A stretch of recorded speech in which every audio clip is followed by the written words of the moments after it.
नमस्कार, लोकमत भारत की खास बुलेटिन में आप सभी का बहुत बहुत स्वागत है। मैं आपके साथ मोनिका राठौड़ा। ये रुक करते हैं खबरों की ओर।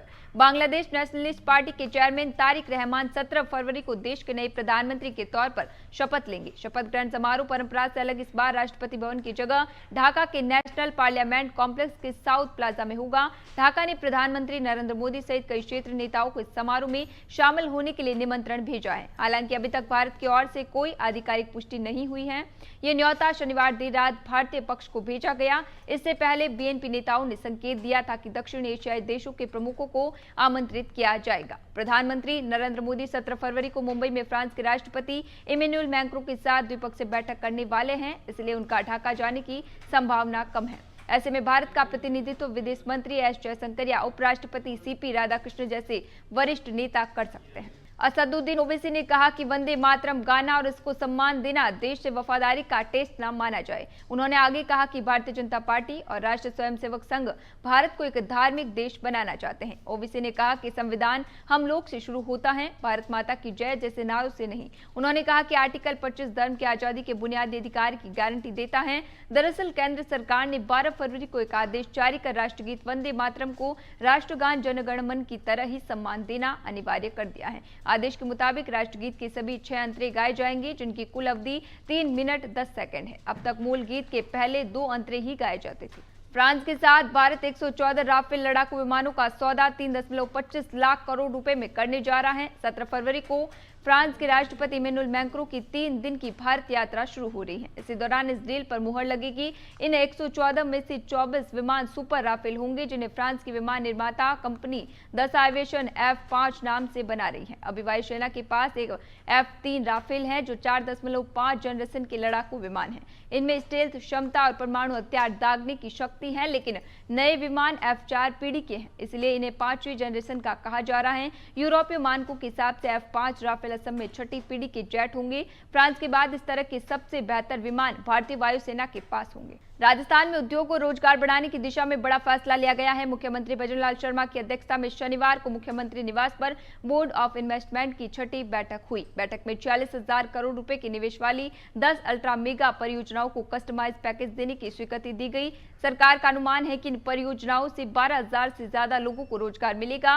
बैठक में सोलर मॉड्यूल और सेल मैन्युफैक्चरिंग सहित नवीकरणीय ऊर्जा क्षेत्र के प्रस्ताव को मंजूरी दी गई। इसके अलावा सीमेंट, माइंस और मिनरल, ऑटोमोबाइल, केमिकल, टेक्सटाइल और पर्यटन क्षेत्र की परियोजनाओं को भी राजस्थान इन्वेस्टमेंट प्रमोशन स्कीम के तहत विशेष प्रोत्साहन पैकेज प्रदान किया गया। सरकार का मानना है कि निवेशों से प्रदेश की औद्योगिक गतिविधियां तेजी से बढ़ेगी। बीजेपी प्रदेश अध्यक्ष मदन राठौर ने कांग्रेस के पीसीसी अध्यक्ष गोविंद सिंह डोटासरा के बयान पर पलटवार किया है। उन्होंने कहा कि कांग्रेस लगातार अफवाहें फैला रही है, लेकिन अब उनकी ये चालें काम नहीं आएगी। जनता अब किसी भी तरह के भ्रम में नहीं फंसने वाली। कांग्रेस हमेशा से भ्रम की राजनीति करती आई है, झूठ फैलाकर वोट बटोरती रही है, लेकिन अब जनता जाग चुकी है। लोग विकास चाहते हैं, जागरूकता चाहते हैं और शांति चाहते हैं। राठौर ने आगे कहा कि जनता अब सुखी जीवन जीना चाहती है, खुद के पैरों पर खड़ी होना चाहती है। अब वो सिर्फ मांगने वाली नहीं बल्कि देने वाली स्थिति में आना चाहती है। कांग्रेस के ये भ्रम अब बेकार साबित होंगे, इसलिए कांग्रेस को ही असली ट्रबल का सामना करना पड़ेगा। दरअसल डोटासरा ने बीजेपी की केंद्र और राज्य सरकार को डबल इंजन की बजाय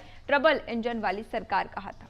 महाशिवरात्रि के पावन पर्व पर श्री क्षेत्र दादाजी धाम हड़पसर जिला पुणे से 1000 भक्तों की रथ यात्रा खंडवा पहुंची। रथ यात्रा 15 जनवरी को पुणे से निकली थी, जो महाशिवरात्रि पर दादाजी दरबार खंडवा पहुंची। ये यात्रा लगातार 9 वर्षों से खंडवा आ रही है। 15 जनवरी को निकली यात्रा महाराष्ट्र और मध्य प्रदेश के 30 गांवों से रुकती हुई 14 जनवरी की रात खंडवा पहुंची। इसमें 1000 से अधिक महिला और पुरुष यात्रा में शामिल हुए। यात्रा के भक्त नाचते गाते हुए दादाजी दूनीवाले की जयकारी के साथ आगे बढ़ते गए।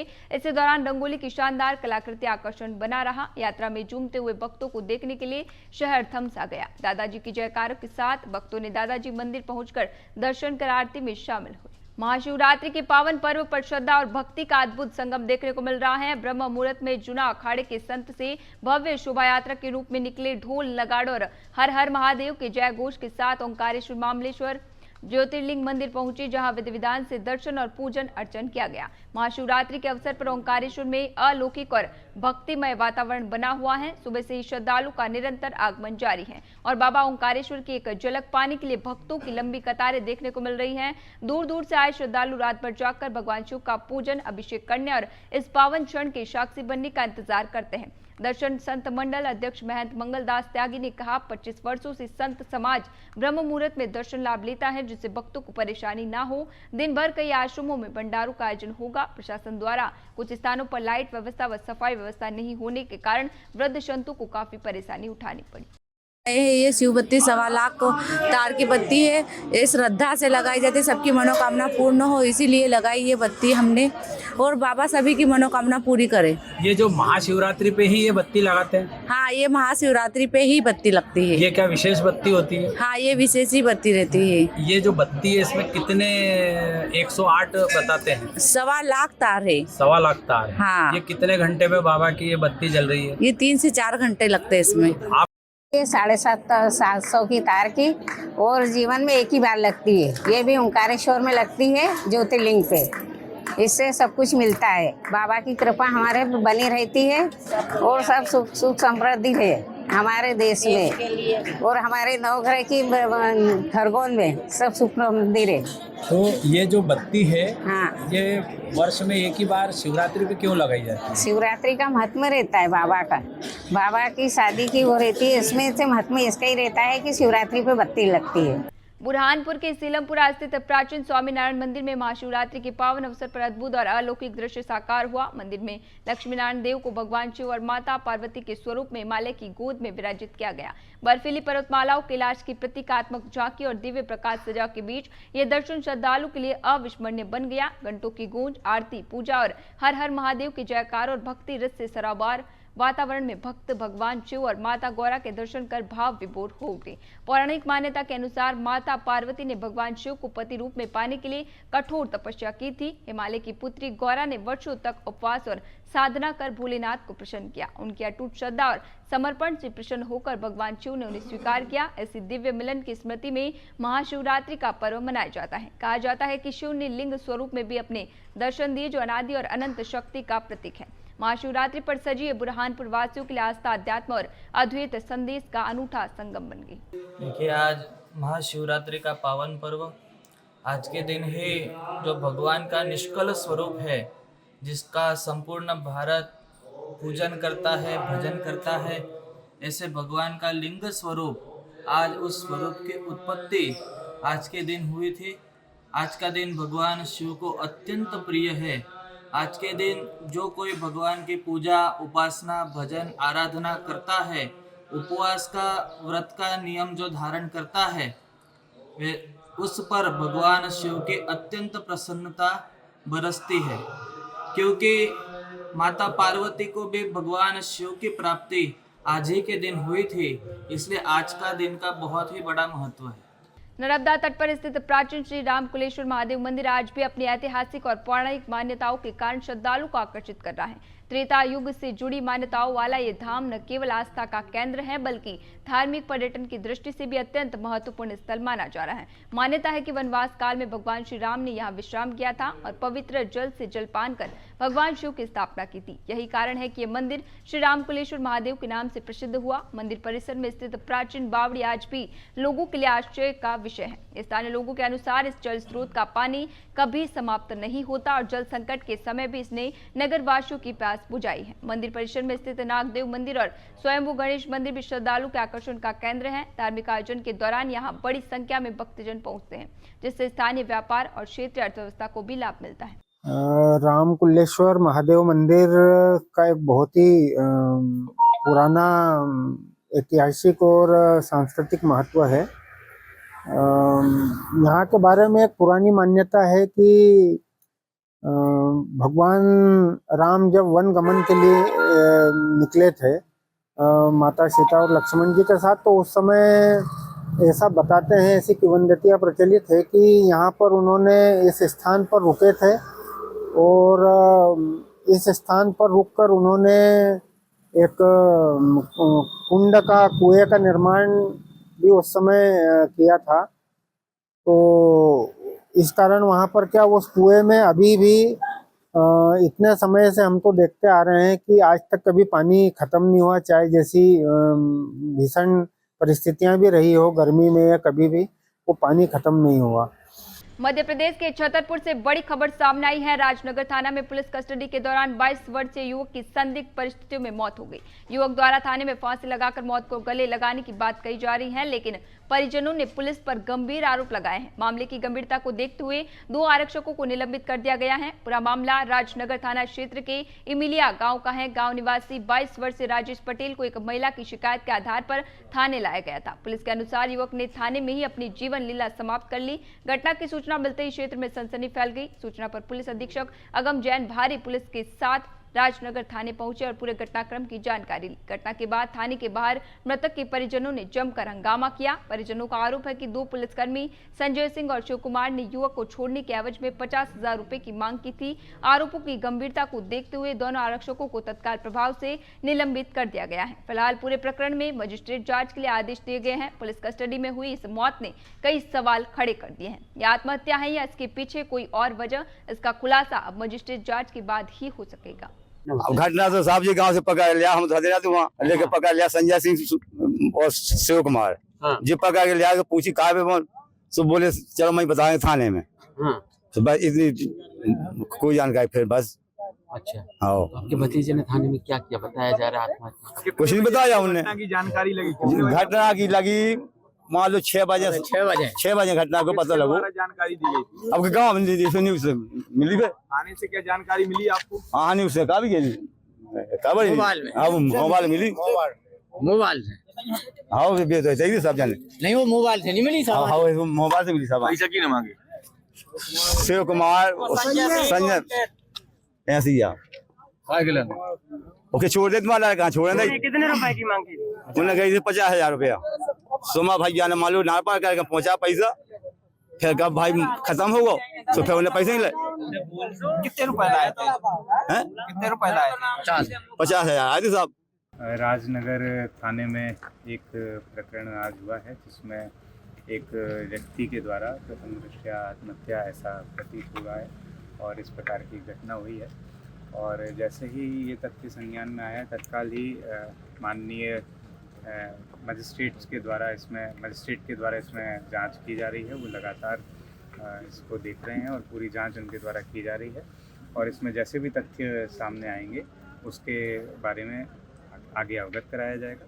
इसमें आने वाले समय में जो पोस्टमार्टम है वो पैनल के थ्रू और प्रॉपर वीडियोग्राफी के तहत होगा और प्राथमिक तौर पर जो परिजनों के द्वारा 2 आरक्षकों के संबंध में बताया गया है और भी सूत्रों से जो जानकारी प्राप्त हुई है उसको देखते हुए 2 आरक्षकों को सस्पेंड किया गया है। इंदौर के द्वारिकापुरी में 25 वर्षीय MBA छात्रा की हत्या के मामले में मुख्य आरोपी पीयूष तनोतिया को पुलिस ने गिरफ्तार कर लिया है। आरोपी की लोकेशन गोवा में ट्रेस हुई थी, जहां वह मृतका का मोबाइल चालू कर इस्तेमाल कर रहा था।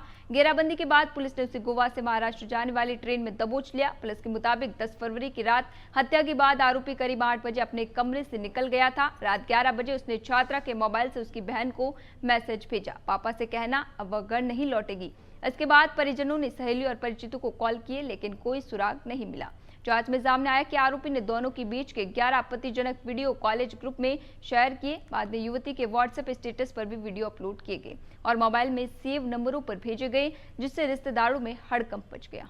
कल थाना क्षेत्र में 24 साल की युवती का हत्या का मामला सामने आया था, जो बेहद गंभीर था और उसमें पूरी जो भी टीम थी जोन 4 की, additional DCP zone 4, ACP Annapurna, थाना प्रभारी अन्नपूर्णा, सभी ने मामले को गंभीरता से लिया गया और उसमें जो उस समय आरोपी आइडेंटिफाई हुआ था पीयूष धामनोदिया, उसके लिए जो टेक्निकल उसकी पूरा सर्वेलेंस लगाया गया था और उसको आज जो है सफलतापूर्वक मुंबई से अभिरक्षा में लिया गया। इसमें मुंबई पुलिस में जो जोन 10 है वहां से भी हमें सहायता मिली गई और वहां का जो है अंधेरी थाना है वहां से भी समन्वय बिठा के इंदौर पुलिस ने पीयूष को अभिरक्षा में लिया है। इसमें जो अभी प्रारंभिक पूछताछ हुई है उसमें ये पता चला है कि बेसिकली ये लोग रिलेशनशिप में थे। सितंबर से लेके अभी 8 सितंबर को इनकी पहली मुलाकात हुई थी, 8 सितंबर 2025 को, और तब से लोग रिलेशनशिप में थे। इनका जो डिस्प्यूट हुआ वो रिलेशनशिप को लेके कुछ उस दिन विवाद हुआ। 10 तारीख को जैसे कि बता जानकारी मिली थी कि लगभग ये 3 साढ़े 3 बजे के आसपास लड़के के साथ उसके रूम पर आई थी और उसके बाद इन दोनों का विवाद हुआ। विवाद होने के बाद जो है लड़के ने जो है लड़की को स्ट्रैंगुलेट किया है और उसकी वहीं पे हत्या कर दी। उसके बाद वो वहां से घबरा गया तो वो उसने अपने रूम पे ताला लगा, वो निकल गया। महाशिवरात्रि के पावन पर्व पर शहर में श्रद्धा और उल्लास का अद्भुत संगम देखने को मिला। श्री पातालेश्वर धाम से जय भोले जी सरकार सेवा समिति द्वारा भगवान भोलेनाथ की भव्य शिव बारात निकाली गई, जिसमें भक्ति के साथ साथ शिव गणों की जीवंत झांकियों ने शहरवासियों को मन मोह लिया। पातालेश्वर धाम से शुरू हुई इस बारात में भगवान शिव के स्वरूप के साथ साथ देव, दानव, गंधर्व, अप्सराएं और भूत प्रेतों की टोलियां शामिल थी। हाथी, घोड़ों और बैंड बाजों की गूंज के साथ निकली इस बारात में शिव भक्त जमकर थिरके। बारात शहर के विभिन्न चौक चौराहों और प्रमुख मंदिरों से होते हुए 4 फाटक स्थित श्री संतोषी माता मंदिर पहुंची। बारात के 4 फाटक पहुंचने पर ओम हर हर महादेव सेवा भगत समिति द्वारा भव्य स्वागत किया गया। यहाँ श्री संतोषी माता मंदिर में भगवान भोलेनाथ और माता रानी का दिव्य मिलन संपन्न हुआ। आतिशबाजी की गूंज और पुष्प वर्षा के बीच शिव पार्वती विवाह की रस्में पूरी की गई। इसके पश्चात माता रानी की डोली को बारात के साथ विदा किया गया, जो वापस पातालेश्वर धाम पहुंची। मंडला जिले के टिकरिया थाना क्षेत्र में एक ऐसी घटना सामने आई है जिसने पूरे इलाके को स्तब्ध कर दिया है। मधुबन ढाबा के समीप एक युवक का शव मिलने से सनसनी फैल गई। ये मामला अब केवल एक संदिग्ध मृत्यु नहीं बल्कि कई अनुत्तरित सवालों का जाल बन चुका है। मधुबन ढाबा के पास उस समय अफरा तफरी का माहौल बन गया जब स्थानीय लोगों ने एक युवक का शव देखा। सूचना मिलते ही टिकरिया थाना पुलिस मौके पर पहुंची और जांच प्रारंभ की। जांच में मृतक की पहचान ग्राम गाना, थाना तिलवारा, जबलपुर निवासी 30 वर्षीय सुमित काछी के रूप में हुई। परिजनों के अनुसार सुमित 11 फरवरी से लापता था। उसके भाई ने टिकरिया थाने में गुमशुदगी की रिपोर्ट भी दर्ज कराई थी। परिवार का कहना है कि सुमित को आखिरी बार मंडला की ओर जाते हुए देखा गया था, लेकिन कहानी में मोड़ यहां से शुरू होता है। बताया जा रहा है कि 11 फरवरी को ही सुमित की पत्नी जमुना पटेल ने डायल 112 नंबर पर कॉल कर एक दुर्घटना की सूचना दी थी। उस समय घटना की पुष्टि नहीं हो सकी थी। अब शव मिलने के बाद वही कॉल जांच का केंद्र बन गया है। क्या वह महज एक संयोग था या फिर किसी गहरी साजिश की आहट? मामले की गंभीरता को देखते हुए मंडला के पुलिस अधीक्षक रजत सकलेचा स्वयं घटनास्थल पर पहुंचे और हर पहलू का बारीकी से निरीक्षण किया गया। उनका कहना है कि प्रथम दृष्टया मामला हत्या का प्रतीत हो रहा है, किंतु अंतिम निष्कर्ष पोस्टमार्टम रिपोर्ट और साक्ष्यों के आधार पर ही सामने आएगा। थाने में कल एक सुमित काछी के भाई के द्वारा गुमशुदगी के प्रकरण दर्ज करवाया गया था कि उनका भाई इस तरफ आया है और उसके बाद से 11 तारीख से वो नहीं मिल रहे हैं। उसी के आधार पर पुलिस ने जब तफ्तीश करी तो पुलिस को जो है जानकारी मिली कि यहाँ पर एक अज्ञात व्यक्ति का शव है। शव को परिजनों से आइडेंटिफाई करवाया गया तो परिजनों ने कहा कि ये उन्हीं का भाई है। उसी के आधार पर इसमें PM करवाया जा रहा है और अग्रिम अभी वैधानिक कार्रवाई की जाएगी। प्रथम दृष्टया देखने से लगता है कि उसको किसी धारदार हथियार से चोट पहुंचाई गई है, जिसकी वजह से व्यक्ति की मृत्यु हुई है। बाकी परिस्थितिजन साक्ष्यों के आधार पर ही ये कहना संभव हो पाएगा कि किन परिस्थितियों में इस व्यक्ति की मृत्यु हुई है। सर, जो घटना हुई है ये मेरा भाई है और इसकी पत्नी जिसका नाम जमुना पटेल है, ये प्रेम प्रसंग के चलते 1 साल से अपने मायके में रह रही थी। जब मेरे भाई को पता चला तो इनके बीच में विवाद हुआ, तभी से वो वहाँ रह रही थी। इसके बाद अभी साले के इनके कोई शादी का पक्की होना था तो इसके लिए इसको बुलाया गया वहाँ पे। जब ये वहाँ पे गया तो वहाँ से जब ये निकला तो बता रहे हैं कि पत्नी के साथ, उनके द्वारा बताया गया कि पत्नी के साथ अपने घर दादी को देखने आया, लेकिन वो वहाँ नहीं आया। ये सीधे यहाँ पे आया। जो ये घटना हुई है इसमें इनके परिवार का और लड़की का हाथ है और शायद जिसके साथ प्रेम संबंध थे उसका भी हाथ है। तो हम बस ये चाहते हैं कि शासन इस पे कड़ी से कड़ी कार्रवाई करे और जो भी जिसका भी इसमें हाथ है, परिवार का, लड़की का और इसके जो प्रेमी का, तो इसकी बिल्कुल निष्पक्षता से जांच हो और दोषी को इसकी सजा मिले। बैतूल जिले में चोरों का आतंक थमने का नाम नहीं ले रहा है। जिले में एक के बाद एक चोरी की घटना सामने आ रही है। ताजा मामला बैतूल कोतवाली थाना क्षेत्र के चक्कर रोड की सीना हिल कोने और वैष्णवी कॉलोनी का है, जहां चोरों ने एक सूने मकान में चोरी की घटना को अंजाम दिया है। वहीं कुछ और बड़ी वारदात को अंजाम देने का प्रयास कर रहे थे, लेकिन कुछ लोगों के जाग जाने के कारण चोर अपने मंसूबे में कामयाब नहीं हो सके। चोरी की घटना के बाद इलाके के लोगों के मन में डर बैठ गया है। तारीख की बात है, रात की सुबह का टाइम रहा होगा और कुछ अज्ञात लोग यहाँ कॉलोनी के अंदर आए और उन्होंने कॉलोनी में घूमा भी है और उन्हें चोरी के प्रयास किए और एक घर में, जिस घर में ताला लगा था, उस घर में उनने चोरी भी करी है और जो व्यक्ति वहाँ रहते निवास करते हैं उनको भी सूचना मिल गई थी और उन्होंने FIR भी कराई है और पुलिस कार्रवाई के लिए आई है। आगे पुलिस कार्रवाई कर कॉलोनी के लोग इस घटना से, हाँ, कॉलोनी के लोग थोड़ा डरे हुए हैं क्योंकि वो बड़े बेबाक तरीके से घूम रहे थे और 4 अज्ञात लोग थे।